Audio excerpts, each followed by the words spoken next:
முர்ஷித் அப்பாசிங்கிற ஆலிம் இப்படி ஈரானுக்கு எதிராக ஹொத்துபா பண்ணினாரு. உடனே மக்கள் எல்லாம் கிளம்பி அவரோட குழம்பிட்டாங்க. குழம்பினத்தோட அவரை நிர்வாகம் பின்வாசல் வழியாக அனுப்பி வச்சுட்டாங்க. அப்படி எங்கேயுமே அனுப்பல. நானும் அந்த பள்ளிக்கு தொலை போயிருக்கிறேன். எனக்கு தெரிஞ்சு பின்வாசல் ஒன்று அதுக்கு இருக்கிற மாதிரி எனக்கு தெரியல. எல்லாம் முன்வாசல் மட்டும்தான் அதுக்கு.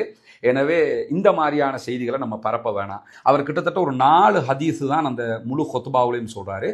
முதல் ஹொத்துபாவில் 2 ஹதீஸ் சொல்றாரு, செகண்ட் ஹொத்துபாவில் 2 ஹதீஸ் சொல்றாரு. லெபனான்ல ஹிஸ்புல்லாக்கள் சுன்னா பேசக்கூடிய முஸ்லிம்களை அழித்தார்கள். அதே போன்று ஈராக்ல சதாம் ஹுசைனை அழிக்கிறதுக்கு அமெரிக்காவுக்கு வேலை பார்த்தது ஷியாக்கள் தான். சதாம் ஹுசைன் கடைசி முடிவு குரானோட இருந்துச்சுன்னா உங்களுக்கு தெரியும். இதெல்லாம் அவர் சொன்னதுகள். அதுக்கு நான் விளக்கம் பின்னாடி சொல்றேன். யூதர்களும் கிறிஸ்தவர்களும் நம்முடைய எதிரிகள், ஆனா ஷியாக்களை பொறுத்தவரை அவர்கள் துரோகிகள். இதனெல்லாம் ஞாபகம் வச்சுக்கிறங்க. அமெரிக்கா, இஸ்ரேல், ஈரான் கூட்டு இணைந்து அரபு நாடுகளை அழிக்கிறதுக்கு ஒன்றிணைஞ்சிருக்கிறாங்க. எனவே நம்ம இதுக்காக வேண்டி நம்ம துவா செய்யணும். இந்த 3 நாடுமே சேர்ந்து அரபுகளை தான் அழிக்க பார்க்குறாங்க அப்படின்னு சொல்லி சொல்றாரு. எனக்கு இருக்கக்கூடிய ஆச்சரியம் என்னன்னு கேட்டால், சில உலமாக்களை பார்க்கும்போது இப்ப நடக்கக்கூடிய யுத்தம் என்ன, அவங்க என்ன நினைச்சுக்கிட்டு பேசுறாங்கிறது தான். ஷியாக்களை ஆதரிக்கிறோம் என்ற இடத்துக்கு நாங்கள் போகலை. யாருமே எந்த முஸ்லீம்களும் போகலை. ஈரானை ஆதரிக்கிறோம் அரசியல் ரீதியாக. அவர்கள் தான் இன்றைக்கு முழு ஒட்டுமொத்த சமூகத்துக்குமாக அவர்கள் மேல நடத்தப்படுகிற ஆக்கிரமிப்புக்கு எதிராக தாக்குதல் நடத்துகிறார்கள். பிளஸ் காசாவுக்காக கொஞ்சமாவது ஈவிரக்கத்தோடு வந்து நின்னாங்கிறதுனால தான் முஸ்லீம்கள் அப்படி இருக்கிறாங்க. பாரசீகத்தை சேர்ந்த ஒருவர் உமர் ரலியல்லாஹு அன்ஹு கொன்றாருங்கிறதுக்காக பாரசி தேசத்தை சேர்ந்த அத்தனை பேருமே குற்றவாளிங்கிற நிலைக்கு வரலாமா? அப்படி வரதுன்னா ரசூலுல்லாஹி ஸல்லல்லாஹு அலைஹி வஸல்லம் அவங்களுக்கு விஷம் வச்சது யூத பெண்மணி. யூதர்கள் அத்தனை பேருமே குற்றவாளிகள் அப்படின்னு சொல்லி நீங்க சொல்லுவீங்களா? உங்களோட பார்வையில ரசூலுல்லாஹ்வுக்கு விஷம் வச்ச யூதர்களை விட உமர் ரலியல்லாஹு அன்ஹு கொன்ற பாரசி தேசத்தை சேர்ந்தவர்கள் மோசமானவர்கள். அரபுலக ஆட்சியாளர்களுக்கு எதிராக பதுவா செய்யாதீங்க, அவங்களுக்காக துவா கேளுங்க அப்படிங்கிறீங்க. சரி, துவா கேட்போம், ஒன்றும் பிரச்சனை இல்லை. எதுக்காக துவா கேட்கணும்ன்றதை கொஞ்சம் சொல்லுங்களேன். அரபுலக ஆட்சியாளருக்காக காசாவுல 1,00,000 அப்பாவிகள் கொல்லப்படும் வரைக்கும் கைகட்டி பார்த்து கொண்டிருந்தார்கள். எனவே அரபுலக ஆட்சியாளர்களுக்கு ஆதரவாக துவா கேட்கவா?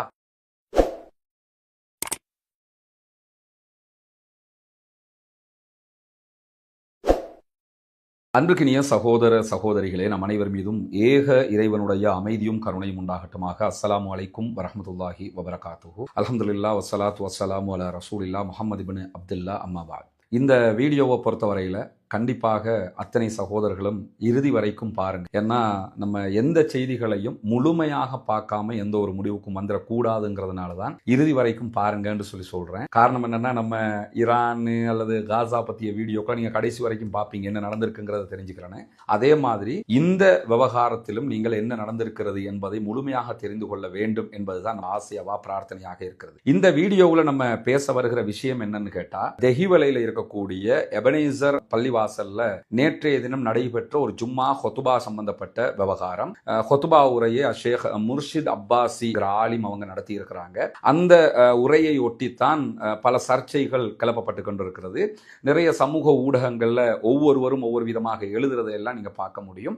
அது தொடர்பாக ஷேக் முர்ஷித் அப்பாசி அவர்களும் ஒரு விளக்க ஆடியோ ஒன்று போட்டிருக்கிறாரு. அதையும் நான் கேட்டேன். பிளஸ் அவருடைய ஜும்மா ஹொத்துபா கிட்டத்தட்ட 43 நிமிடம்னு நினைக்கிறேன், முழுவதுமாக நான் கேட்டேன். காலையில் எனக்கு தெரிந்த என்னுடைய மிக நெருங்கிய நண்பர் ஒருவர் அந்த ஆடியோவை அனுப்பியிருந்தாரு. கட்டாயம் நீங்க கேட்கணும்னு சொல்லியிருந்தாரு. அதே மாதிரி நேற்று தெஹிவல பள்ளிவாசல்ல ஜும்மா ஹுத்துபா முடிஞ்சதோட சில சகோதரர்கள் போய் ஆலிம் அவங்கள்ட்ட சில கேள்விகளை கேட்டாங்க அப்படிங்கிற செய்தியும் எனக்கு ஒரு 2 மணிக்குள்ளாகவே ஒரு சகோதரர், ரொம்ப நெருக்கமான நண்பர், தொடர்பு கொண்டு சொன்னார். இன்னைக்கு இப்படி ஒரு சம்பவம் நடைபெற்றது.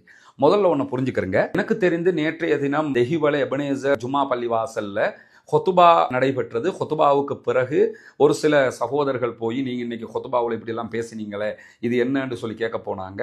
கேட்க போன நேரத்தில் உடனடியாக அதற்கு அவர் சில பதில்களை ஆலிம் அவங்க சொல்லியிருக்கிறதாக கேள்விப்பட்டேன். உடனே அவரை வாங்க சாப்பிட போகும்னு சொல்லி ரூமுக்குள்ள அழைச்சிக்கிட்டு போனதாகவும், அதற்கு பிறகு அவர் கிளம்பி ஊருக்கு போயிட்டாரு. இவ்வளவுதான் தகவல். ஆனால் சமூக வலைதளங்கள் அப்படி வரல. வந்த தகவல்கள் எல்லாம் என்னன்னா, முர்ஷித் அப்பாசிங்கிற ஆலிம் இப்படி ஈரானுக்கு எதிராக ஹொத்துபா பண்ணினாரு. உடனே மக்கள் எல்லாம் கிளம்பி அவரோட குழம்பிட்டாங்க. குழம்பினத்தோட அவரை நிர்வாகம் பின்வாசல் வழியாக அனுப்பி வச்சுட்டாங்க. அப்படி எங்கேயுமே அனுப்பல. நானும் அந்த பள்ளிக்கு தொலை போயிருக்கிறேன். எனக்கு தெரிஞ்சு பின்வாசல் ஒன்று அதுக்கு இருக்கிற மாதிரி எனக்கு தெரியல. எல்லாம் முன்வாசல் மட்டும்தான் அதுக்கு.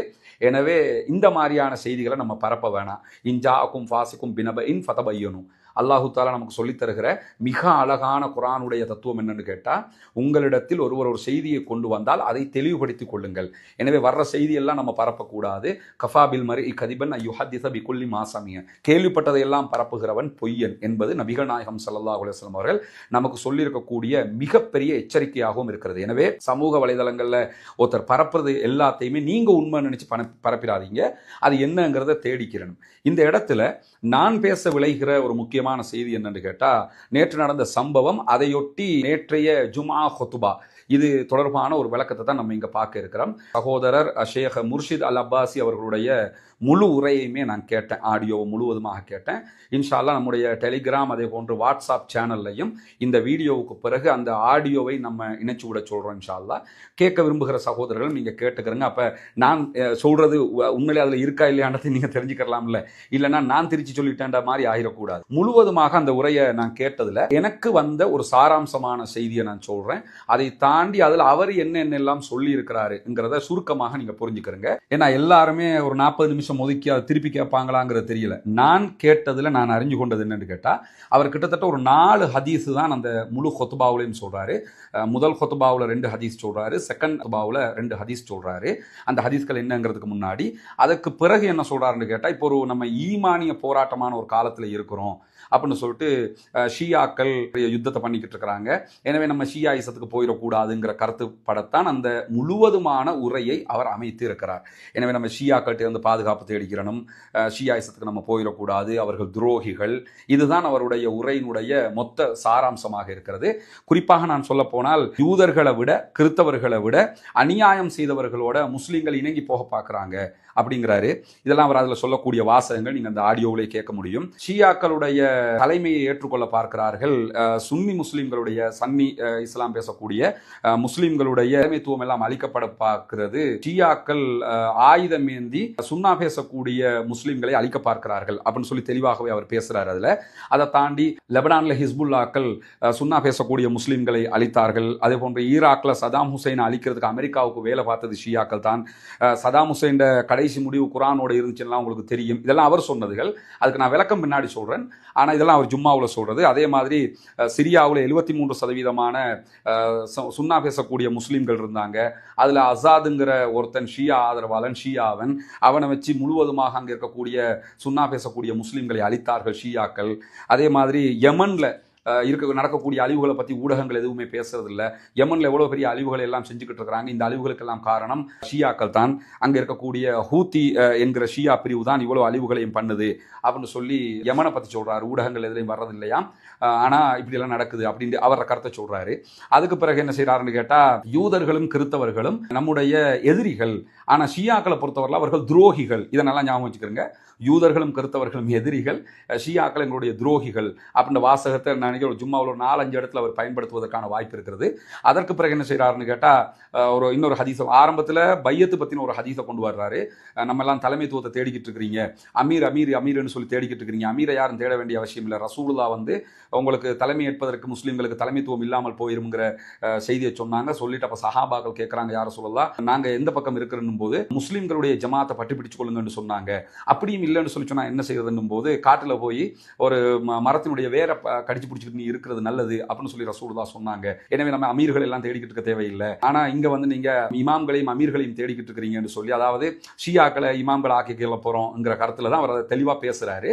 அந்த ஹதீஸை சொல்லுவார். அதுக்கு பிறகு ஒரு கட்டத்தில் என்ன செய்யறாருன்னு கேட்டா, இஸ்லாத்தினுடைய வாயில் அடைக்கப்படும் சொல்லும் போது, இஸ்லாத்தினுடைய வாயில்ண்டா என்னன்னு சொல்லி கேட்கும்போது, ஹுதைஃபா ரலியல்லாஹு அன்ஹு சொல்றாங்க, உமர் ரலியல்லாஹு அன்ஹு கூப்பிட்டு கேட்கும்போது நீங்க தான் அது அப்படிங்கிறாங்க. உமர் ரலியல்லாஹு அன்ஹு கொல்லப்பட்ட இஸ்லாத்தினுடைய வாயில் அடைக்கப்படும் என்று சொல்லி தான் ரசூலுல்லாஹி ஸல்லல்லாஹு அலைஹி வஸல்லம் அவங்க சொன்னாங்கங்கிற ஹதீஸை சொல்லிட்டு, உமர் ரலியல்லாஹு அன்ஹு அவர்களை கொன்றது யார், அது பாரசீகத்தை சேர்ந்தவர்கள் அப்படின்னு சொல்லி ஷியாக்கள்ங்கிறத காட்டுறதுக்காக அந்த செய்தியும் கொண்டு வர்றாரு. அதுக்கப்புறம் மொத்தமாக ஷியாக்கள் பற்றி உஸ்மான் ரலியல்லாஹு காலத்தில் உஸ்மான் ரலியல்லாஹு கொள்றதுக்கு காரணமாக இருந்தாங்க. பிறகு ஷியத்து அலின்னு சொல்லி அலி ரலியல்லாஹு பின்னாடி வந்து உட்கார்ந்துக்கிட்டாங்க. அதே மாதிரி அலி ரலியல்லாஹு கொண்டது யாரு, அதை கொள்றதுக்கும் காரணமாக இருந்தது அப்துல் ரஹ்மான் இப்னு முல்ஜிம்ங்கிற ஒரு பாரசி தேசத்தை சேர்ந்தவர் தான், இப்போ இருக்கிற ஈரானை சேர்ந்தவர் அப்படின்னு சொல்லக்கூடியவர். உண்மையான வரலாற்றை தெரியலன்னு சொல்லி சொன்னா ஈரானை நம்ம ஆதரிக்க போயிருவோம், எனவே உண்மையான வரலாற்றை தெரிஞ்சுக்கிறங்க, ஈரானை நம்ம ஆதரிக்க கூடாது அப்படின்னு சொல்லி பேசக்கூடியவர். ஹுசைன் ரலியல்லாஹு எப்படி கொன்றாங்கங்கிறதையும் சுருக்கமாக சொல்றாரு. சொல்லிவிட்டு 2000 ஆண்டுகளுக்கு முன்னாடி சவுதி அரேபியா இவங்களுக்கு விசாவே கொடுக்காம தடுத்தாங்க ஹஜ்ஜுக்கு உம்ராக்கெல்லாம். ஏன்னா அவ்வளோ அட்டூழியம் பண்ணாங்க. சவுதி அரேபியாவில் வந்து லட்சக்கணக்கான மக்களை இவங்க கொன்னாங்க மினாவில் வச்சுன்னு சொல்கிறார். இது எல்லாத்துக்கும் நம்ம பிறகு விளக்கம் சொல்லுவோம். முதல்ல கேட்டுக்கிறாங்க அவர் ஜும்மாவில் என்ன சொன்னார்னு சொல்லி. அதுக்கு பிறகு ரோமர்கள் பாரிசிகளுக்கு இடையில ரசூலுல்லாஹ்வுடைய காலத்தில் யுத்தம் நடந்த போது சஹாபாக்கள் அத்தனை பேரும் ரோமர்கள் தோத்து போனதுக்கு கவலைப்பட்டாங்க. ஏன்னா ரோமர்கள் தான் நமக்கு ரொம்ப நெருக்கம், அதாவது கிறிஸ்தவர்கள் நமக்கு நெருக்கம், நம்ம அவங்க பக்கம் தான் நிற்கணுங்கிறதுக்காக அவர் சொல்கிற மாதிரி தான் இந்த வார்த்தையை அவர் பயன்படுத்துகிறாரு. அதுக்கு பிறகு ஈமான பாதுகாக்கிறதுக்காக துவா செய்யுங்க. அமெரிக்க, இஸ்ரேல், ஈரான் கூட்டு இணைந்து அரபு நாடுகளை அழிக்கிறதுக்கு ஒன்றிணைஞ்சிருக்கிறாங்க. எனவே நம்ம இதுக்காக வேண்டி நம்ம துவா செய்யணும். இந்த 3 நாடுமே சேர்ந்து அரபுகளை தான் அழிக்க பார்க்குறாங்க அப்படின்னு சொல்லி சொல்றாரு. ஆட்சியாளர்களுக்கு எதிராக பதுவா செய்யாதீங்க, அதாவது அரபுலக ஆட்சியாளர்களுக்கு பதுவா செய்ய வேணாமா, அவங்க நல்ல ஈமான கொடுங்க, இஸ்லாத்தை கொடுங்கன்னு சொல்லி அவங்களுக்காக இங்கே துவா செய்யுங்க. அவங்களை அழிக்க வந்த துரோகிகளுக்கு நம்ம துவா செய்யக்கூடாது, ஈரானுக்கு துவா செஞ்சிடாதீங்க, அரபுலக ஆட்சியாளர்களுக்கெல்லாம் நீங்கள் துவா செய்யுங்க அப்படின்னு சொல்லி பேசுகிறாரு. இதெல்லாம் அந்த அந்த ஆடியோவில் நீங்கள் முழுமையாக கேட்க முடியும். அவர் இல்லைன்றெல்லாம் மறக்க முடியாது. நான் ஆடியோ நானே போட்டுருவேன் உங்களுக்கு, நீங்கள் கேட்டுக்கலாம். ஏன்னா அந்த வீடியோவில் ஆடியோ இணைச்சிருந்தோம்னா அது 43 நிமிஷம் இருக்குது. அதனால அதை தாண்டி அபூபக்கர், உமர், உஸ்மான் போன்ற சஹாபாக்களை எல்லாம் காபிர்கள்னு சொல்லி சொல்கிறாங்க ஷியாக்கள். அதே போன்ற மற்ற ஷியாக்களுடைய கொள்கை எல்லாம் சொல்கிறாரு. சொல்லிவிட்டு இவ்வளவு செய்யக்கூடியவங்க நம்ம ஆதரிச்சிடக்கூடாதுன்னு சொல்லிட்டு ஷியாக்களில் ஜெய்தியாக்கள் மாதிரி கொஞ்சம் பேர் இருக்கிறாங்க, நல்ல சாராரம் இருக்கிறாங்கிறதையும் அவர் சொல்லிட்டு 2002க்கு முன்னாடி வரைக்கும் பலஸ்டைன் ஆதரிச்சது யாருன்னு சொல்லி பாருங்க, ஷியாக்கள் எங்கேயாவது ஆதரிச்சிருக்கிறாங்களா, முழுக்க அரபு நாடுகள் தான் ஆதரி என்று சொல்லி பேசியிருக்கிறாரு. இவ்வளவுதான் அந்த ஜும்மாவில் குறித்த ஷேக் அவங்க பேசியிருக்கக்கூடிய செய்திகள். 43 நிமிஷம் இதைத்தான் அவர் பேச. ஓகே, இதில் நம்ம தெரிந்து கொள்ள வேண்டிய சில அடிப்படையான செய்திகள் இருக்கிற சகோதரர்களே. முதலாவது, எனக்கு இருக்கக்கூடிய ஆச்சரியம் என்னன்னு கேட்டால், சில உலமாக்களை பார்க்கும்போது இப்போ நடக்கக்கூடிய யுத்தம் என்ன, அவங்க என்ன நினச்சிக்கிட்டு பேசுகிறாங்கங்கிறது தான். குறிப்பாக ஃபேஸ்புக்லேயும் சில அறிஞர்களை நான் பார்க்குறேன். அவங்க பெரிய பெரிய படிப்புகள் படித்தவங்க, டாக்டரேட் முடித்தவங்க ஹதீஸ் ஃபேக்கல்ட்டியில் எல்லாம். அவங்க எல்லாம் வந்து எழுதுறதை பார்த்தா எனக்கு உண்மையிலே கவலையாக இருக்குது. ஏன்னா நாங்கள் ஆரம்ப காலத்தில் எங்களுடைய ஒரு 22, 23, 24 வயசுகளில் எல்லாம் நாங்கள் எப்படி பக்குவம் இல்லாமல் நடந்து கொண்டோமோ அந்த மாதிரி இன்னைக்கு 50 வயசில் அவங்க நடக்கிறத பார்க்கும்போது எனக்கு ஆச்சரியமாக இருக்குது. நமக்கு பக்குவம் இல்லைன்னு சொன்னவங்க ஏன் இவ்வளோ பக்குவம் இல்லாமல் இருக்கிறாங்க என்கிறத பார்க்கும்போது கவலையாகவும் இருக்குது. இந்த இடத்துல முதலாவது, இந்த ஹொத்துபாக்களில் ஷியாக்களை ஆதரிக்கிறாங்கன்னு பேசக்கூடிய உலமாக்களை பார்த்தா நான் உண்மையிலே ஆச்சரியப்படுறேன். என்னன்னு கேட்டால், இங்கே யார் ஷியாக்களை ஆதரிச்சா அதை முதல்ல சொல்லுங்க. எந்த பொதுமகன் ஆதரிச்சான்? ஒரு பொதுமகனை காட்டுங்க. நேற்று வரைக்கும் அவர் தப்லீக் சகோதரராக இருந்தார், இன்றைக்கு ஷியாவா மாறிட்டாரு. நேற்று வரைக்கும் அவர் தௌஹீத்வாதியாக இருந்தார், இன்றைக்கு ஷியாவா மாறிட்டாரு. நேற்று வரைக்கும் அவர் ஜமாத் இஸ்லாமியா இருந்தார், இன்றைக்கு ஷியாவா மாறிட்டார். இன்னைக்கு அவர் ஆயத்துல்லா அலி ஹாமனியை இமாம்னு சொல்லிட்டாரு, முஜ்தபா அல் ஹாமனியை இமாம்னு சொல்லிட்டாரு. இந்த மாதிரி அல்லது அலி ரலியல்லாஹு அவங்கள அவங்க கடவுள் ரேஞ்சுக்கு தூக்கி வச்சிருக்கிறதெல்லாம் சரின்னு சொல்லிட்டாரு. அபூபக்கர் ரலியல்லாஹு அவர்கள், உமர் ரலியல்லாஹு அவர்கள், உஸ்மான் இப்னு அஃபான் ரலியல்லாஹு அவர்கள், இது போன்ற சஹாபாக்களை எல்லாம் ஷியாக்கள் வந்து காபிர்களுங்கிறாங்க, கேவலமாக திட்டுறாங்க. இதெல்லாம் சரி என்று சொல்லி எந்த பொதுமகனாவது எங்கேயாவது, எந்த ஈரானை ஆதரிக்கக்கூடிய யாராவது இப்ப எங்கேயாவது சொன்னாங்களா? ஈவன் நான் வந்து ஈரானுக்கு ஆதரவாகத்தான் முழுவதுமாக அவங்களோட செய்திகளை சொல்லிக் கொண்டிருக்கிறேன்.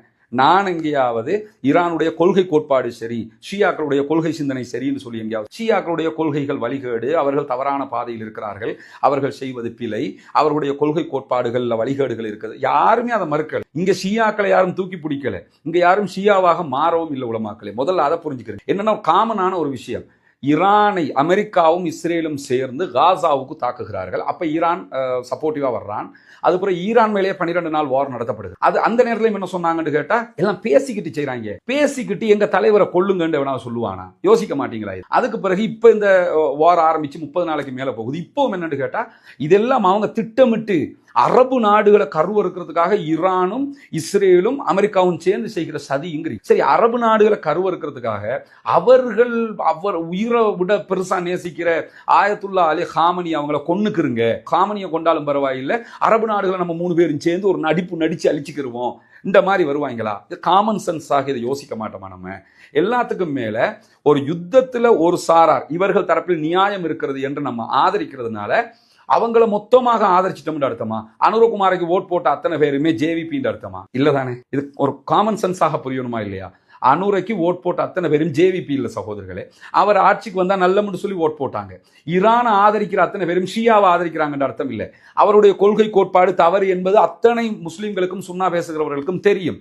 தெரிஞ்சு கொண்டும் இந்த யுத்தத்துல அரசியல் ரீதியாக, ஜியோ பாலிட்டிக்ஸ் ரீதியாக நாங்கள் ஈரான் பக்கம், அதை தாண்டி மார்க்க ரீதியாகவும் நம்ம யார் பக்கம் இருக்கணும்? இந்த வீடியோவில் இந்த ஜும்மாவில் ஷேக் அவங்க என்ன சொல்றாங்கன்னா, ரசூலுல்லாஹ்வுடைய காலத்தில் ரோமர்களுக்கும் பாரசீகர்களுக்கும் இப்போ இருக்க ஈரானுக்கும் இடையில யுத்தம் நடைபெற்றது. யுத்தம் நடைபெற்ற நேரத்தில் சஹாபாக்கள் ரோமர்கள் தோற்று போனதுக்கு, பாரசீகர்கள் நெருப்பு வணங்கிகள் அவங்கள்ட்ட தோற்று போனதுக்கு சஹாபாக்கள் கவலைப்பட்டாங்க.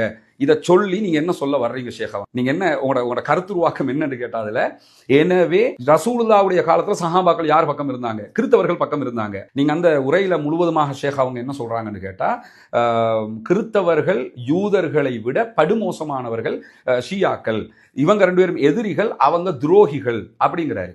சொல்லிட்டு தான் இந்த சப்ஜெக்டையும் சொல்றாரு. முதல்ல ஒன்று புரிஞ்சுக்கோங்க, ரசூலுல்லாஹ்வுடைய காலத்தில் ரோமர்களுக்கும் பாரசீகர்களுக்கும் யுத்தம் நடந்த நேரத்தில் சஹாபாக்கள் யுத்தத்தில் பாரசீகர்கள் ஜெயித்து ரோமர்கள் தோல்வி அடைந்ததற்கு கவலைப்பட்டாங்க. எதுக்காக கவலைப்பட்டாங்கன்னு கேட்டால், ரோமர்கள் கிறிஸ்தவர்கள் வேதம் கொடுக்கப்பட்டவர். அந்த நேரத்தில் ஈரான்ல இருந்தவங்க முழுவதுமாக நெருப்பு வணங்கி, எனவே நெருப்பு வணங்கிகள் ஜெயிச்சிட்டாங்களே, நமக்கு நெருக்கமாக இருக்கிற வேதம் கொடுக்கப்பட்டவர்கள் தோத்துட்டாங்களேன்றாங்க. அந்த நேரத்தில் அன்னைக்கு நமக்கு நெருக்கம் கிறிஸ்தவர்கள். இந்த நேரத்தில் இன்னைக்கு நமக்கு நெருக்கம் யாரு? கிறிஸ்தவர்கள் தான் நெருக்கமா? இன்னைக்கு நம்மளோட நிக்கிறது யாரு? ஈரானியர்கள் தானே. அப்ப அந்த சம்பவத்தை வச்சு நம்ம என்ன முடிவெடுக்கணும்? இன்னைக்கு நம்ம ஈரானுக்கு சப்போர்ட்டா இருக்கணும்னு முடிவெடுக்கணும்.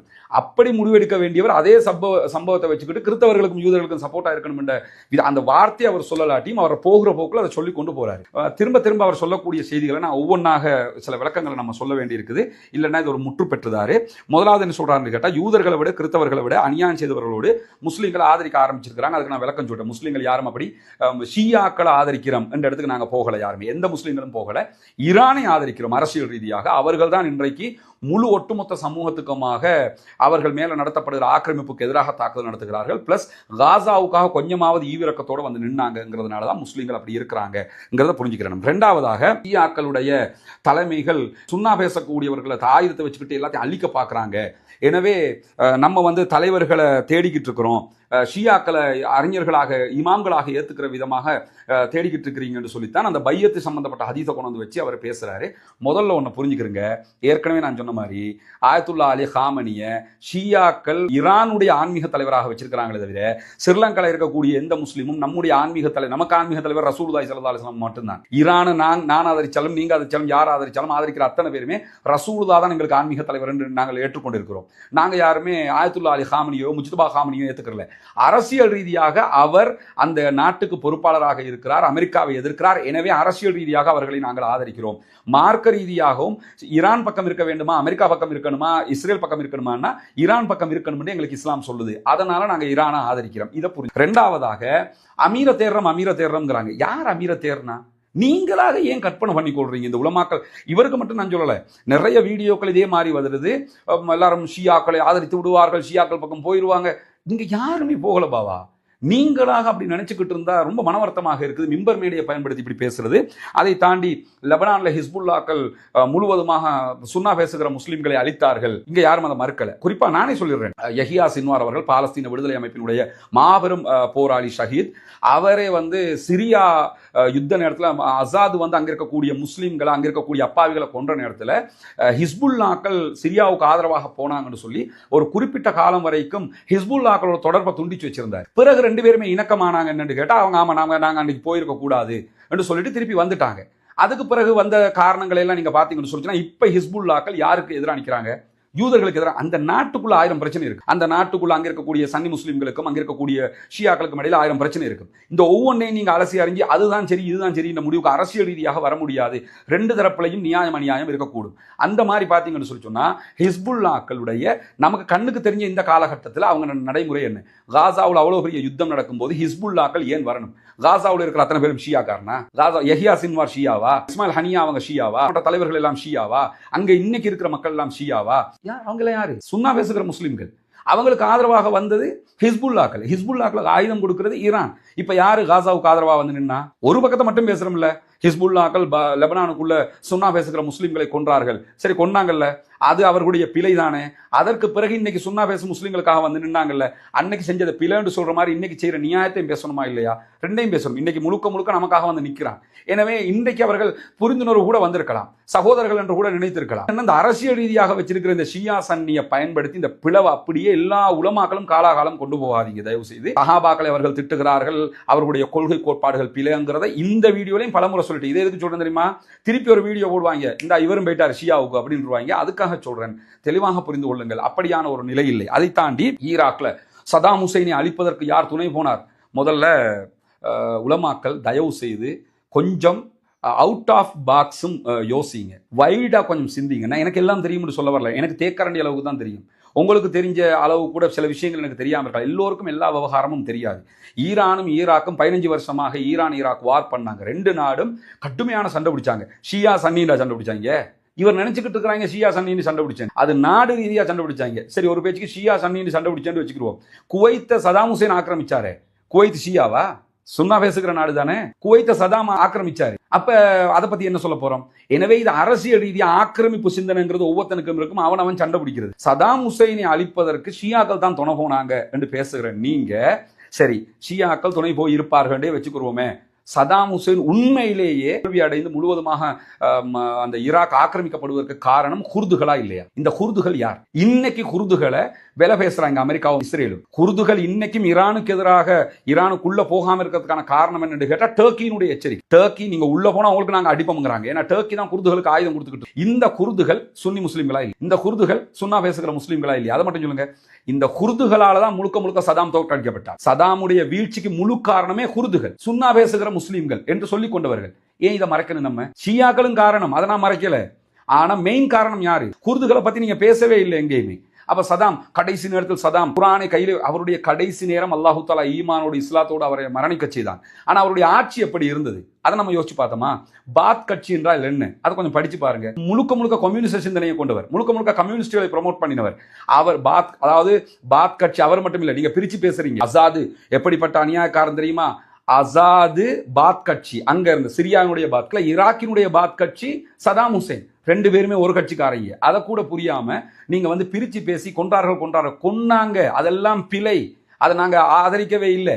அதே மாதிரி எல்லா தரப்பிலும் சரியும் இருக்கிறது, பிழையும் இருக்கிறது, அதையும் புரிஞ்சுக்கணுமா இல்லையா? அதை தாண்டி அவர் என்ன சொல்றாருன்னு கேட்டா, யமன்ல நடக்கக்கூடிய அழிவுகளை பத்தி ஊடகங்கள் சொல்வதில்லை. யமன்ல என்னவெல்லாம் நடக்கிறது? யமன்ல ஹூத்திகள் என்று சொல்லக்கூடிய ஷியாக்கள் என்ன அழிவையெல்லாம் செய்தார்கள். சரி, ஹூத்திகள் அங்கே இருக்கிறாங்க, அதை நான் மறுக்கலை. ஆனால் உங்களுடைய பார்வையில் நீங்களே சொல்லிட்டீங்க, உங்கள் பயான்லேயே என்ன சொல்கிறாருன்னு கேட்டால் குறித்த ஷேக் அவங்க, ஹூத்திகள் ஜெய்தியாக்கள் என்று கொஞ்சம் பேர் இருக்கிறாங்க, அவங்க கொஞ்சம் ஷியாக்கள் கொஞ்சம் நல்லவங்க, இந்த யமனில் இருக்கிறவங்க அதே மாதிரி ஓமானில் இருக்கிறவங்க, இந்த குரூப்புகள் எல்லாம் யாருங்கிறதையும் கொஞ்சம் தெளிவுபடுத்துறீங்களே. உங்களோட பார்வையில நீங்கள் சொன்னால் கூட ஷியாக்கள் இவங்க மோசமானவங்க இல்லைன்னு நீங்கள் சொல்லணும். அதை தாண்டி இந்த ஹவுத்தீஸுக்கு எதிராக யார் யுத்தத்துக்கு போனா? ஹவுத்தீஸுக்கும் யமன்ல இருக்கக்கூடிய சுன்னா பேசுகிற முஸ்லிம்களுக்கும் பிரச்சனை வந்ததா? யமன்ல இருக்கிற ஆட்சியாளர்களுக்கும் ஹவுத்தீஸுக்கும் இடையில பிரச்சனை வந்ததா? ஆட்சி சண்டை, இதெல்லாம் அரசியல் சண்டை. அரசியல் சண்டையை நீங்க ஷியா சுன்னி சண்டைன்னு நினைச்சுக்கிட்டு இருக்கீங்க. 2 பேருக்கும் சண்டை வந்ததோட ஹவுத்தீஸ் ஒரு ஏரியாவை, சனா உள்ளிட்ட ஒரு ஏரியாவை பிடிச்சிக்கிட்டாங்க. ஹவுத்தீஸுக்கு எதிராக இருந்தவங்களுக்கு சவுதி அரேபியா சப்போர்ட் பண்ணாங்க. ஹவுத்தீஸ் மேல தாக்குதல் நடத்துகிறோம் என்கிற பேர்ல சனாவுல, யமன்ல, அங்க இங்கெல்லாம் சவுதி அட்டாக் பண்ணி லட்சக்கணக்கான மக்கள் கொல்லப்பட்டாங்களே. ஹவுத்தீஸ் மக்களை கொன்றால் பாத்தீங்களா, ஷியாக்கள் சுன்னா பேசுகிற முஸ்லிம்களை கொன்றார்கள் என்று பேசுறமே. அதே ஹவுத்தீஸ் என்கிற குரூப்ல இருந்த அப்பாவி பொதுமக்களை சவுதி அரேபியா தலைமையிலான படைகள் கொன்றதே. அப்ப அது நியாயமா? அப்ப நமக்கு எதிராக இருக்கிறான் ஒரு கொள்கைன்னா அவனை கொல்லணுமா? ஷியாக்கள் நமக்கு கொள்கை எதிரிகள், எனவே அவர்களை கொள்வது சரியா? அப்ப யமன்ல சவுதி அரேபியா குண்டு போட்டது சரியா? சரி, யமன்ல ஹவுத்தீஸ் ஷியா, சவுதி அரேபியா சுன்னா பேசக்கூடியவர்கள், அவங்க சுன்னா பேசக்கூடியவர்களுக்கு ஆதரிச்சார்கள், தாக்குதல் நடத்தினார்கள். ஓகே, இந்த ஈரான் வார் ஆரம்பிக்கிறதுக்கு முன்னாடி ஒரு 2-3 மாசத்துக்கு முன்னாடி யமன்ல ஒரு பெரிய யுத்தம் நடந்துச்சு. ஒரு வெறும் 10 நாளுக்குள்ள பாரிய யுத்தம், பாரிய அழிவு ஒன்று நடைபெற்றது. ஹவுத்தீஸ் இருக்கக்கூடிய பகுதிகளில் அல்ல, அடுத்த பகுதிகளில், அதாவது சனா பகுதிகளில் நடக்கல. ஹதரமவுத்ல இருந்து பெரும் பகுதி, யமனுடைய முக்காவாசி பகுதி மேல யுத்தம் நடந்தது. சவுதி அரேபியாவினுடைய படைகள் தான் தாக்குதல் நடத்தியது. யார் மேல யார் தாக்குதல்? இப்ப ஹூத்திகள் மேல தாக்குதல் நடத்தினா ஹூத்திகள் ஷியாக்கள், எனவே ஷியாக்கள் சுன்னா பேசுகிற முஸ்லிம்களை அழிக்கிறார்கள் என்று சொல்றீங்கல்ல. இங்க ஹூத்திகள் அங்க சண்டை பிடிக்கவே இல்லை. இந்த 2 மாசத்துக்கு முன்னாடி யுத்தத்துல ஹூத்திகளோட சவுதி சண்டை பிடிக்கவும் இல்லை. சவுதி சண்டை பிடிச்சது யாருன்னு கேட்டா ஹூத்திகளுக்கு எதிராக இருந்த குரூப். அதாவது இவ்வளவு காலமா சவுதி யார் ஆதரிச்சாங்களோ அந்த குரூப் மேலதான் சவுதி தாக்குதலே நடத்தினாங்க. அப்ப அவங்க யாரு?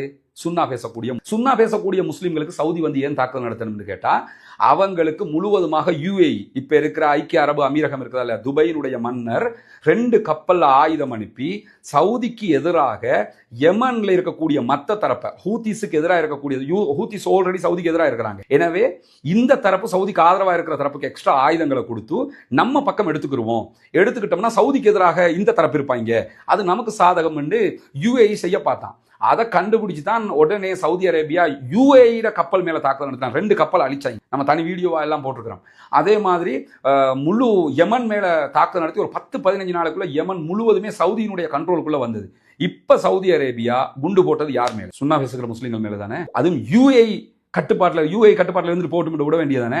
அப்ப சவுதி யுஏஇ கட்டுப்பாட்டில் தாக்குதல் நடத்தினது சரியா, யுஏஇ சவுதிக்கு இப்படி ஒரு துரோகத்தை செய்ய போனது சரியா? ரெண்டுமே பிள்ளைதான். இதுல நான் சவுதி பக்கம், நீங்க யுஏஇ பக்கம். இப்ப என்னடா இதை பத்தி பேசுறது இல்லை. ஏன் பேசுறது இல்லைன்னு கேட்டா, இங்க ஈரானுக்கு வேலை இல்லை, அல்லது இங்கே வந்து இதெல்லாம் அவங்க சூழ்ச்சி, அவங்க சொல்லித்தான் இதெல்லாம் செய்யறாங்க அப்படிங்கிறது. இது ஏன் ஒரு காமன் சென்ஸாக யோசிங்க. சர்வதேச அரசியல் இதெல்லாம் நடந்துகிட்டு இருக்குது. இதெல்லாம் அவர் ஜும்மாவில் என்ன சொல்றாருன்னு கேட்டா, யமனை பத்தி, யமன்ல என்ன நடக்குதுன்னு தெரியாம இருக்கிறீங்க, யமன்ல மறைக்கப்பட்ட பலது இருக்குது, இந்த மறைக்கப்பட்டதுல இதுவும் இருக்கு, இதை தெரிஞ்சு கொள்ளணும் நீங்க. அதாவது தங்களுக்கு ஆதரவானவர்கள் என்ன பிழை செய்தாலும் அது பிழையாக பார்க்காம, தாங்கள் ஒருத்தனை எதிரியாக துரோகியாக நினைச்சிட்டோம்னா அவங்க செய்யற பிழை மட்டும் கண்ணுக்கு முன்னாடி வருதுன்னா அதுல எந்த நியாயம் கிடையாதுங்கிறத புரிஞ்சுக்கிறங்க. மேலதிகமாக இந்த உமர் ரலியல்லாஹு அன்ஹு சம்பந்தப்பட்ட ஒரு ஹதீஸ சகோதரர் ஆலிம் அவங்க அந்த ஜும்மாவில் சொல்றாரு. அதுல என்ன சொல்றாருன்னு கேட்டா, இஸ்லாத்துல வாயில் அடைக்கப்படும் என்று ரசூலுல்லாஹ் சொல்றாங்க. உமர் ரலியல்லாஹு அன்ஹு கூப்பிட்டு கேட்டாங்க, இஸ்லாத்தினுடைய வாயில் அடைக்கப்படும்னா என்னன்னு சொல்லி ஹுதைஃபா ரலியல்லாஹு அன்ஹுட்ட. அதுக்கு ஹுதைஃபா ரலியல்லாஹு அன்ஹு என்ன சொன்னாங்கன்னு கேட்டா, உமர் உங்களை கொல்றது தான் அப்படின்னு சொல்லி சொன்னாங்க. அப்ப உமர் ரலியல்லாஹு அன்ஹு கொன்றது யாரு? பாரிசி தேசத்தை சேர்ந்த ஒருவர் அப்படிங்கிறாரு. இந்த இடத்துல தான் எனக்கு கவலையாகுது என்று கேட்டால், உலமாக்கள் தயவு செய்து உங்களுக்கு சாதகமாக ஒரு கருத்து வர வேண்டும் என்பதற்காக இப்படி மார்க்கத்தை திரிக்கிற வேலையை செய்யாதீங்க. இது அவர் பேசினதுல இருந்து நான் சொல்றேன். அவர் சொன்ன ஹதீஸ்ல என்ன சொல்றாருன்னு கேட்டா, உமர் ரலியல்லாஹு அன்ஹு அவர்களை கொல்வது இஸ்லாத்தின் வாயிலே அடைப்பது அப்படின்னு ரசூலுல்லாஹ் சொன்னாங்க. உமர் ரலியல்லாஹு அன்ஹு கொன்றது யார் என்று பேசும்போது ஆலிம் அவங்க பாரிசி தேசத்தை சேர்ந்தவர் அப்படிங்கிறாரு. பாரிசி தேசத்தை சேர்ந்தவர் என்று சொல்லுகிறவர் ஏன் ஷியாக்களை சேர்ந்தவர் என்று சொல்லல. அப்ப ஷியாவே இல்ல. உமர் ரலியல்லாஹு காலத்துல இந்த ஷியத்து அலி என்கிற பார்ட்டே கிடையாது. அப்ப கொன்றது ஈரானை சேர்ந்த பாரசீகத்தை சேர்ந்த ஒருவர். பாரசீகத்தை சேர்ந்த ஒருவர் உமர் ரலியல்லாஹு அன்ஹு கொன்றாருங்கிறதுக்காக பாரிசி தேசத்தை சேர்ந்த அத்தனை பேருமே குற்றவாளிங்கிற நிலைக்கு வரலாமா? அப்படி வரதுன்னா ரசூலுல்லாஹி ஸல்லல்லாஹு அலைஹி வஸல்லம் அவங்களுக்கு விஷம் வச்சது யூத பெண்மணி, யூதர்கள் அத்தனை பேருமே குற்றவாளிகள் அப்படின்னு சொல்லி நீங்க சொல்லுவீங்களா? உங்களோட பார்வையில ரசூலுல்லாஹ்வுக்கு விஷம் வச்ச யூதர்களை விட உமர் ரலியல்லாஹு அன்ஹு கொன்ற பாரிசி தேசத்தை சேர்ந்தவர்கள் மோசமானவர்கள். என்ன கேட்டா, மார்க்க அடிப்படையில் பாரிசி தேசத்தை சேர்ந்த உமர் ரலியல்லாஹு அன்ஹுவை கொன்றிருக்கிறான், மாபெரும் குற்றவாளி, அதுல எந்த மாற்று கருத்தும் இல்லை.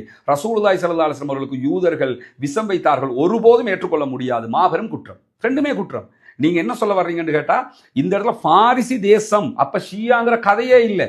ஆனா அதை நீங்க சொல்லிருக்கணுமா இல்லையா? அப்ப ஷியான்றது கிடையாது, அப்ப பாரிசி தேசம் தான் இருந்தது. பாரிசி தேசத்திலிருந்து ஒருத்தன் வந்து உமர் ரலியல்லாஹு அன்ஹு கொண்டாங்களாம். எனவே பாரிசி தேசத்தை சேர்ந்தவங்க எவ்வளவு பெரிய துரோகிகள் தெரியுமா அப்படிங்கிறாரு. இப்படி பாத்தீங்கன்னா ஒவ்வொரு கட்டத்திலையும் எத்தனை விளக்கம் எல்லாம் சொல்ல வேண்டி வரும் சகோதரர்களே. இப்படி மறைச்சு ஒளிச்சு எல்லாம் பேச தேவை. ஓப்பனா பேசுறீங்க. இங்க யாருமே எதையுமே உண்மையை ஏத்துக்கிறதுக்கு தயாராக இருக்கிறாங்க. அதை தாண்டி உஸ்மான் ரலியல்லாஹு அன்ஹு கொன்றது யாரு? உஸ்மான் ரலியல்லாஹு அன்ஹு கொண்டு போட்டு திருப்பி அலி ரலியல்லாஹு அன்ஹு பின்னாடி வந்து நாங்க ஷியத்து அலின்னு சொல்லி உட்கார்ந்துக்கிட்டாங்க. அதே மாதிரி அலி ரலியல்லாஹு அன்ஹு கொண்டது யாரு? அதே மாதிரி ஹுசைன் ரலியல்லாஹு அன்ஹு கொண்டது யாருன்னு ஒரு பாடத்தை நடத்துறாரு. இதை யாருமே மறுக்கல. ஷியா இதை செய்தார்கள். அன்றைக்கு ஷியா என்று யார் இருந்தாங்களோ அன்றைக்கு அவர்கள் இந்த குற்றங்களை செய்தார்கள். இன்ற வரைக்கும் ஷியாக்கள்ல ஒரு பிரிவு இஸ்னா அஷரியாங்கிறவங்க முழுவதுமாக சஹாபாக்களை திட்டுகிறார்கள், சஹாபாக்களை காபிர்கள் என்கிறார்கள். அதை நாங்க யாரும் மறுக்கல ஆலிம் அவங்களே, அத்தனை பேருமே ஏத்துக்கிட்டு தான் இருக்கிறோம். இது பெரிய பிழை. இங்க ஷியாக்களுடைய கொள்கையை யாரும் ஆதரிக்கல. அரசியல் ரீதியாக ஷியாக்களை ஆதரித்து கொண்டிருக்காங்க. நீங்க தான் நினைச்சுக்கிட்டு இருக்கிறீங்க பொதுமக்களும் ஷியாக்களை ஆதரிச்சுட்டாங்கன்னு சொல்லி. அந்த அடிப்படையில் அவர் இதை பேசியிருக்கிறாரு. அதை தாண்டி ஒரு செய்தி சொல்றாரு. 2000 ஆண்டுக்கு பிறகு சவுதி அரேபியா விசா மறுத்துச்சு. ஏன் தெரியுமா? மினாவுல வச்சு லட்சக்கணக்கான ஆட்களை ஈரானியர்கள் கொன்றார்கள். முதல்ல மினாவுல நடந்த சம்பவத்துல ஈரானிகள் மிகப்பெரிய பிழைங்கிறதுல யாருக்கும் எந்த மாற்று கருத்தும் கிடையாது. ஆனா லட்சக்கணக்கான ஆட்கள் எல்லாம் கொல்லப்படலாங்க. 800 அல்லது 900 நினைக்கிறேன். நானும் என்னப்படிதான் சொல்கிறேன், நான் படித்த நினைவுல சொல்றேன். இவர் லட்சக்கணக்கான ஆட்கள்ங்கிறாரு. லட்சக்கணக்கான ஆட்கள் மினாவுல அந்த பிரச்சனை ட்ரபிள்ல கொல்லப்படலை. அதை தாண்டி நான் என்ன கேட்கிறேன்னு கேட்டா, சரி ஷியாக்கள் துரோகிகள், ஷியாக்கள் இவ்வளவு பண்றாங்கன்னா இப்ப எதுக்கு விசா கொடுக்கணும்? இப்ப விசா கொடுக்காம விட்டுற வேண்டியான சவுதி அரேபியா? விசா கொடுக்குறானா இல்லையா? அப்ப சவுதியினுடைய அரசியல் யதார்த்தத்தை புரிஞ்சுக்கிறீங்க. இங்க நீங்க ஏதோ உங்களுக்கு தெரிஞ்சதுன்னு நினைச்சுக்கிட்டு பேசுறீங்க ஷேக் அவங்களே. ஆனா அந்த அளவுக்கு இல்ல. தயவு செய்து இதில் புரிஞ்சுக்கிட்டு தான் நம்ம பேசணும். அதை தாண்டி நீங்க பாத்தீங்கன்னு சொல்லி சொன்னா அதற்கு பிறகு என்ன செய்யறாருன்னா செகண்ட் ஹுத்பாவுக்கு வர்றாரு. செகண்ட் ஹுத்பாவில் வந்து ஈமான பாதுகாக்கணும்னு சொல்லி எல்லாரும் துவா கேளுங்க. உண்மையிலே நல்ல ஒரு விஷயம். நம்ம அத்தனை பேருமே அல்லாட பிரார்த்தனை பண்ணணும். யா அல்லாஹ் என்னுடைய ஈமான பாதுகாத்து, யா முகல்லிபுல் குலூப் சப்பித் கல்பி அலா தீனிக், உள்ளங்களை புரட்டுகிற இறைவா என்னுடைய உள்ளத்தை உன்னுடைய மார்க்கத்திலே உறுதியாக வைத்து விடுன்னு ரசூலுல்லாஹி ஸல்லல்லாஹு அலைஹி வஸல்லம் அவங்களே துவா கேட்டுருக்காங்க. ரசூலுல்லாவே ஈமான பாதுகாக்கிறதுக்கு துவா கேட்கும் போது நம்ம கேட்க முடியாதா? கட்டாயம் நம்ம கேட்கும். அதுல மாற்று கருத்து இல்லை. ஆனா அதுக்கு பிறகு என்ன சொல்றாருன்னு கேட்டா, அமெரிக்க, இஸ்ரேல், ஈரான் சேர்ந்து அரபு கண்ட்ரிகளை அழிக்கிறதுக்கு தான் இந்த வேலையை பார்க்குறாங்க. இங்க தான் எங்களுக்கு வரக்கூடிய கவலை என்னன்னு கேட்டா, அரபு கண்ட்ரியை அழிக்கிறதுக்கு இப்ப இந்த யுத்தத்துல எந்த அரபு நாட்டுல எத்தனை பொதுமக்கள் கொல்லப்பட்டாங்க அதை மட்டும் காட்டுங்க. இப்ப நடக்கிற யுத்தத்துல ஈரான் அரபு நாடுகள்ல இருக்கிற அமெரிக்காவுடைய தளங்களை தாக்குறாங்க. பொதுமக்களுடைய தளங்கள் என்று ஈரான் எத்தனை தளங்களை தாக்கிச்சு? தாக்கவே இல்லை என்று மட்டும் நான் சொல்ல வரல. தாக்கி இருக்கலாம். அப்படி தாக்கி இருந்தாலும் அந்த தாக்குதல் பிளன்னு நீங்க சொல்லணுமே தவிர, முழு அரபு தேசத்துக்கும் போட்டு ஈரான் அரபு மக்களை எல்லாம் அழிச்சுக்கிட்டே இருக்கிறான். எங்க அழிச்சாங்க சொல்லுங்க? துபாயில இருக்கக்கூடிய அமெரிக்காவுடைய போர்ட்டுக்கு அடிக்கிறான். சவுதியில இருக்கிற அமெரிக்காட போர்ட்டுக்கு அடிக்கிறான்.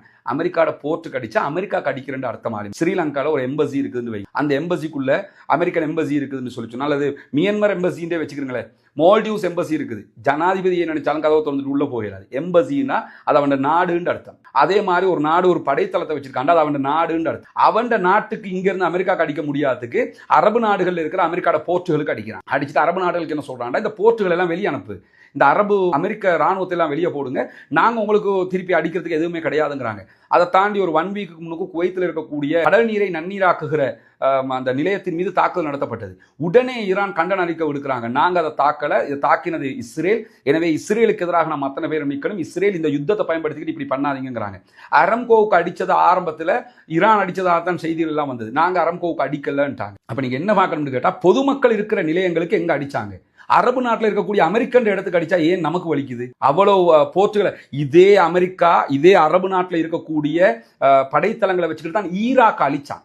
ஈராக்க ஈரான் அழிக்கிறதுக்கு துணை போச்சுன்னு பேசக்கூடிய உலமாக்கள் ஈராக்ல குண்டு போடுறதுக்கு இதே அரபு நாடுகள்ல படைத்தளங்களை தான் அமெரிக்கா பயன்படுத்தினாங்க. அந்த நேரத்தில் யாருமே குவைத் துணை போச்சுன்னு சொல்லலை, யாரும் பஹ்ரைன் துணை போச்சுன்னு சொல்லலை, யாரும் UAE துணை போச்சுன்னு சொல்லலை. ஏன் சொல்லலை? நீங்க அரபு நாட்டில் இருக்கக்கூடிய இதே படை இன்னைக்கு ஈரானுக்கு எந்த படைத்தளத்தை பயன்படுத்தி அடிக்கிறானோ அதே படைத்தளத்தை பயன்படுத்தி தான் ஈராக்குக்கும் அடிச்சான், ஆப்கானிஸ்தானுக்கும் அதை பயன்படுத்தி அடிச்சான். சரி, ஆப்கானிஸ்தான்ல அவ்வளவு பெரிய யுத்தத்தை அமெரிக்கா பண்ணானே, அவங்க ஷியா முஸ்லிம்களா? அவங்க சன்னி முஸ்லிம்கள் கிடையாது. காசாவோடு இருக்கிறவங்க அத்தனை பேரும் ஷியாக்களா? என்ன ஒரு நிலைப்பாடு எடுக்கிறோம்?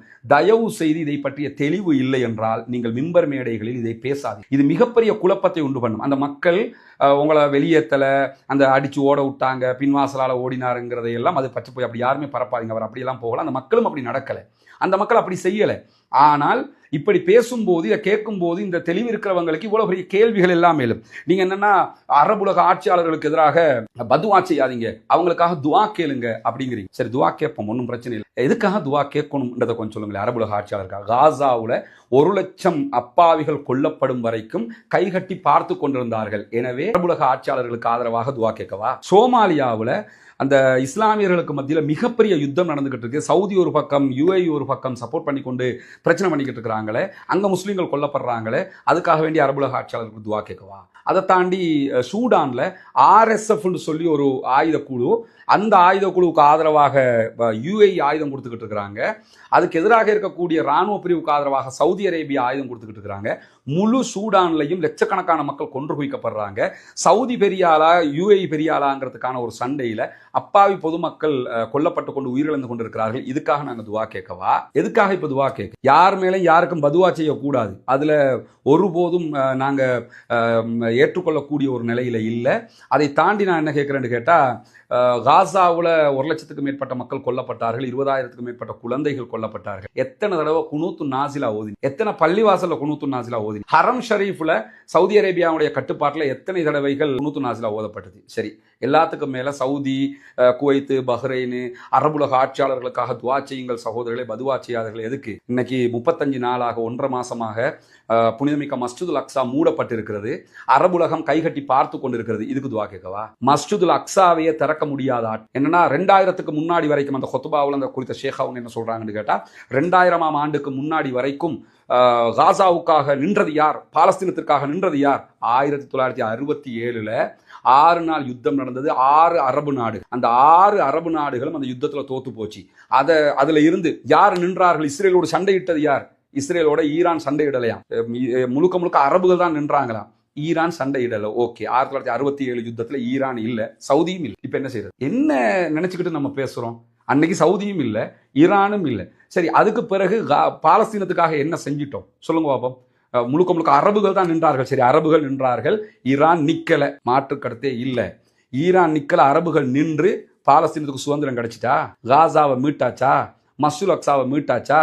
என்ன நடந்துச்சு? ஒன்றுமே செய்யல தானே. அப்போ ஒன்றுமே செய்யாமல் நிற்பதும், ஒன்றுமே செய்யாம உங்க பக்கம் தான் நிக்கிறேன் என்று நிக்கிறதும், ஒண்ணுமே செய்யாம இருக்கிறதும் ரெண்டும் ஒன்று தானே. அப்படின்னா ரெண்டும் வேற வேற கிடையாதுல்ல. அதை தாண்டி நீங்க பாத்தீங்கன்னு சொல்லி சொன்னா, இந்த காசாவுடைய விவகாரத்துல 2000 வரைக்கும் நின்றது யாருன்னு தான் கேக்குறீங்க. அப்ப 2000க்கு பிறகு அரபு நாடுகள் இல்லைன்னு ஆயிடுச்சுல்ல. 2000க்கு பிறகுதானே ஈரான் நிக்கிறதாக நீங்களே சொல்றீங்க ஆலிம் அவங்களே. எனவே இப்ப நிக்கிறவனை தானே நம்ம பார்க்க முடியும். அதுக்கு முன்னாடி அவங்க நின்னாங்க, பாராட்டுக்குரியது. இப்ப இவங்க நிக்கிறாங்க, பாராட்டுக்குரியது. இப்படித்தானே பார்க்கணும்.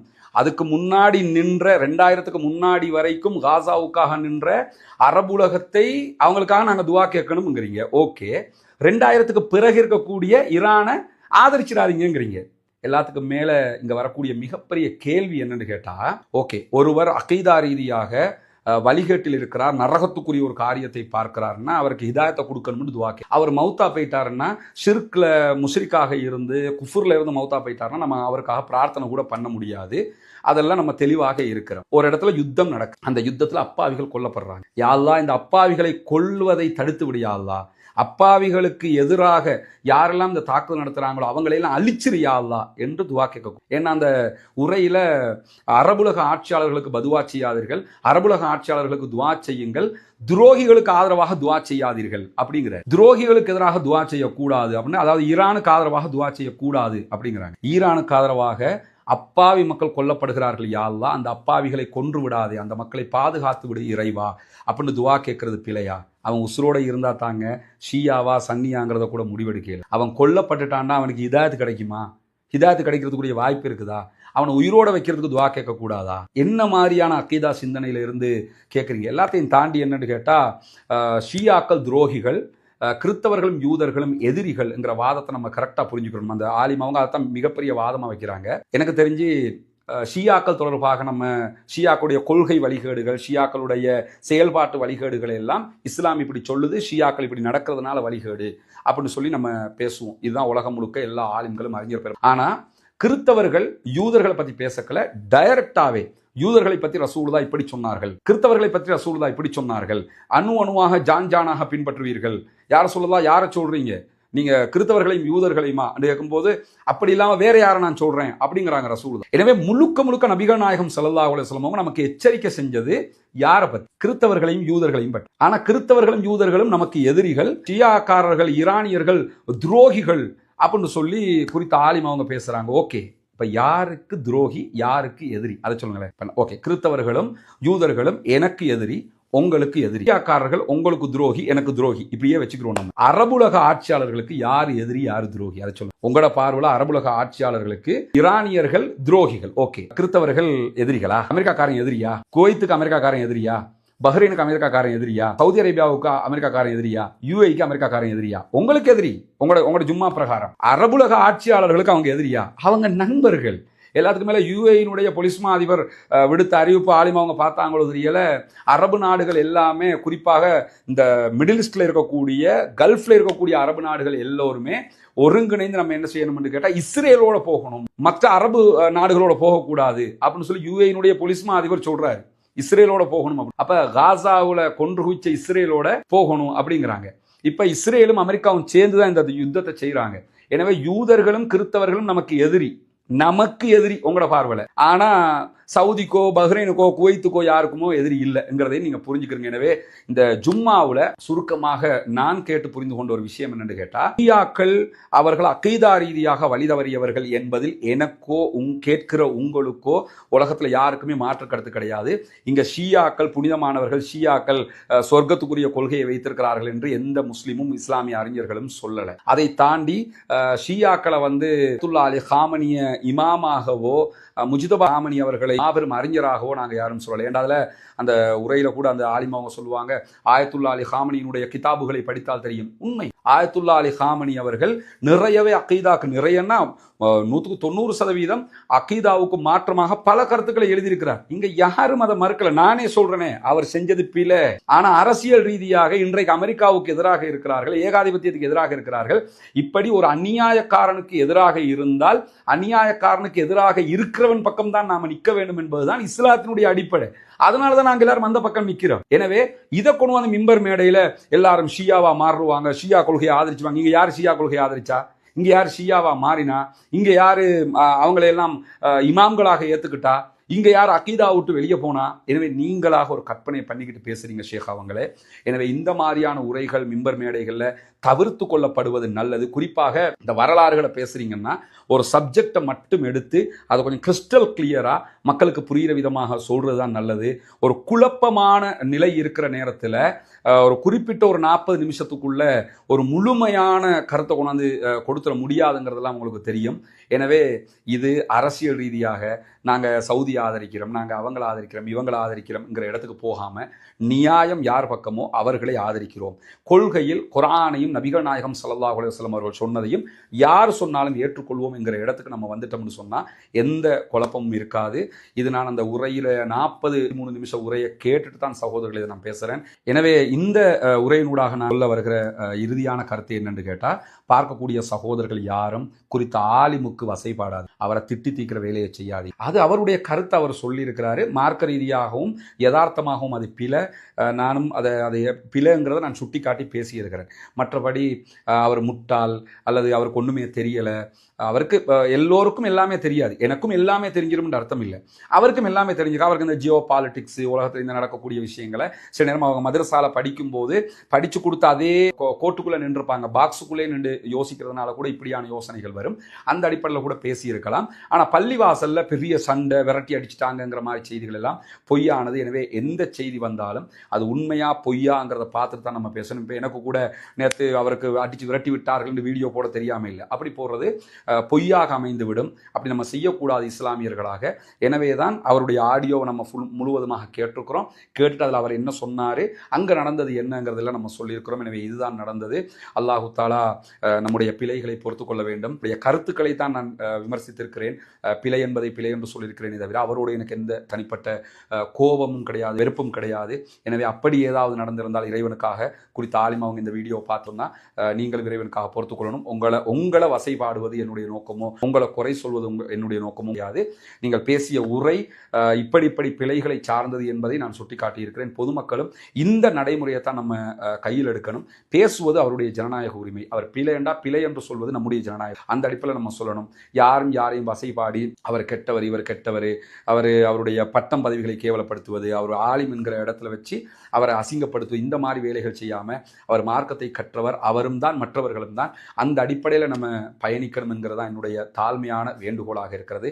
என்னுடைய பேச்சிலே ஏதாவது பிழைகள் நடந்திருந்தால் இறைவனுக்காக பொறுத்துக் கொள்ளுங்கள். சரியாக இருக்கும் பட்சத்தில் இதை ஏற்றுக்கொள்ளுங்கள் என்கிற அன்பான கோரிக்கையோடு முடித்துக் கொள்கிறேன். வாஹிர் தஅவானா அல்ஹம்துலில்லாஹி ரப்பில் ஆலமீன்.